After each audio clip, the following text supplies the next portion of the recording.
నమస్తే, welcome to ఒక TV. ఏదైతే కాంగ్రెస్ ప్రభుత్వం కులగణన తీసుకోవడం జరిగింది, దానికి సంబంధించిన రిజల్ట్ తీసుకోవడం జరిగింది. ఏదైతే బీసీలకు అన్యాయం జరిగిందని చెప్పేసి బీసీ ఇంటెలెక్చువల్స్ ఫోరం అధ్యక్షులు సంబంధించి సమావేశం ఏర్పడింది. దీనికి సంబంధించి మాట్లాడదాం. బీసీ సంక్షేమ సంఘం జాతీయ అధ్యక్షుడు జాజా శ్రీనివాస్ గౌడ్ సార్ మాట్లాడబోతుంది. సార్ చెప్పండి, నిజంగానే బీసీలకు అన్యాయం జరిగింది కులగణన వల్ల?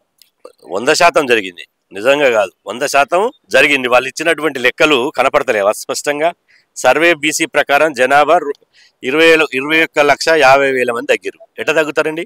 భారతదేశ జనాభా పెరుగుతుందా తగ్గుతుందా? ప్రపంచంలో నెంబర్ 1గా పెరుగుదలలో నెంబర్ 1 భారతదేశం ఉంది.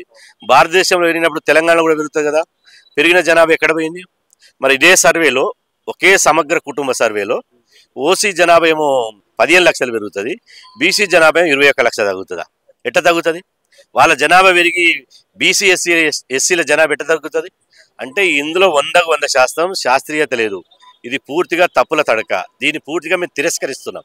ఇది ఇలాంటి సైంటిఫిక్ లేదు. ఈ చెత్త గవర్నమెంట్, ఇది చెత్త ప్రభుత్వం. అందుకనే చెత్త పనులు చేసి ఇలా బీసీల ద్రోహం చేసి బీసీల వ్యతిరేక కాంగ్రెస్ పార్టీ ఈ రాష్ట్రంలో ఇలా వచ్చింది. దీంట్లో ఎలాంటి కాకమ్మ కథలు, పిట్ట కథలు, కట్టుకథలు తప్ప సమగ్ర కుటుంబం లేవు. ఇలా కమిషన్ రిపోర్టును ఒక రెడ్డికి ఇవ్వాలి, ముఖ్యమంత్రి రెడ్డి ఉంటాడు, ఇంకొక రెడ్డి ప్రకటిస్తాడు. అంటే ప్రజాపాలన పేరుతో రెడ్డపాలన చేస్తురా? 42% టికెట్లు ఇస్తామంటారు, ఇస్తారా?